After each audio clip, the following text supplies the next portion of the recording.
Once upon a time, there lived an Ustad who was the scholar of Islam, and he used to teach about Islam to his students.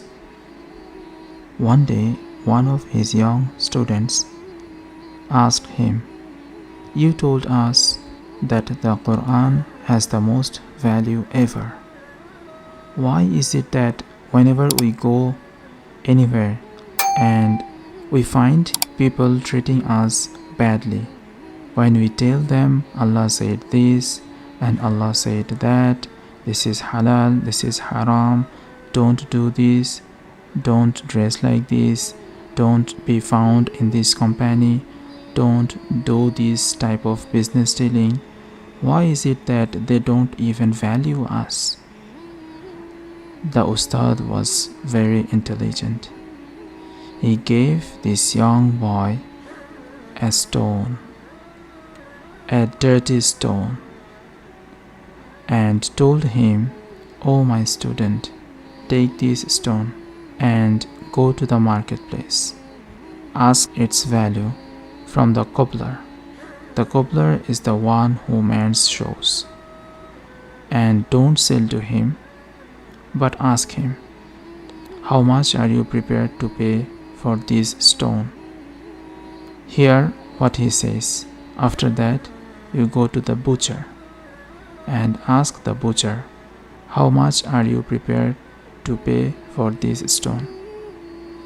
Don't sell it to him, but hear what he says. And after that, go to the carpenter. Don't sell it to him. Ask him, how much are you prepared to pay for this stone?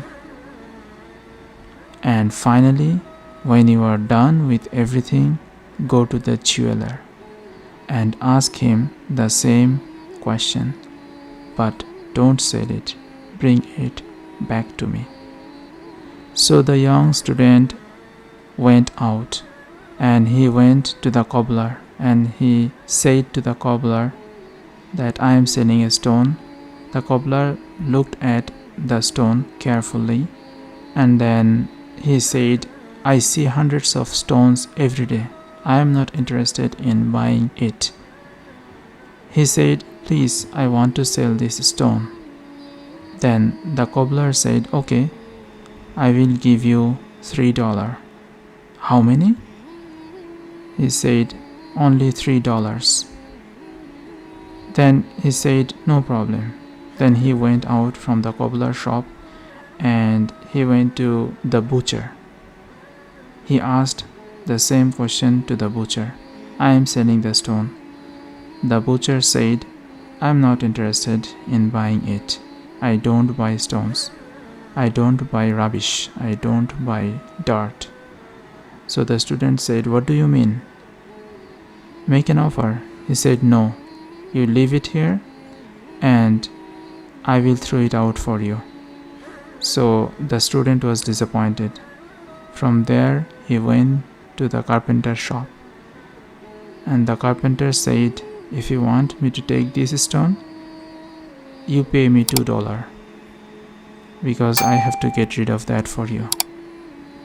The student was very frustrated and didn't realize what's the point of doing all of that, why his ustad told him to do so.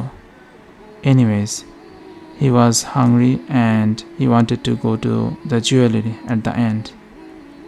So he went to the jewelry shop and he showed the stone to them.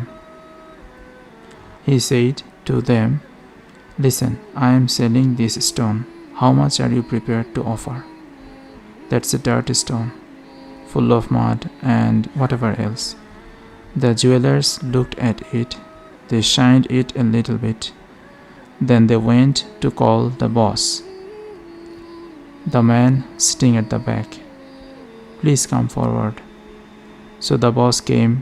He shined it a little bit more, looked at it more carefully, and then he said, "Where did you get this from?" The student says, "I am selling it for another person." He says, "Who is he?" He says, "I can't tell." I'm just selling it. He says, listen, are you sure? The student says, yes, we have never seen such a stone before. Even though it's dinner time and we are going to close the shop, but no problem. We will lock the doors so that no one can come inside, and we will examine this stone a little bit more. So they checked the stone, and it turned out to be a diamond, a very expensive diamond. So they told this student, we are offering $30,000 for this. The student was shocked. So then he said, are you sure?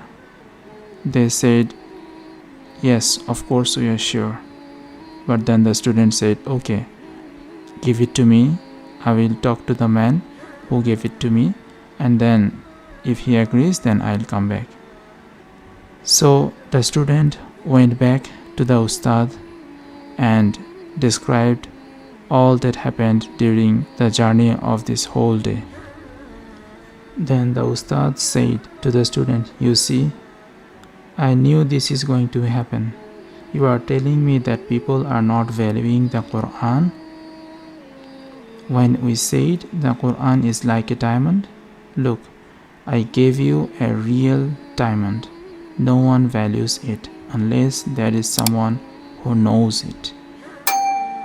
So don't ever neglect the glorious Qur'an. Indeed, a virtue in someone is only known by another who has a similar virtue. That's for today. See you next time.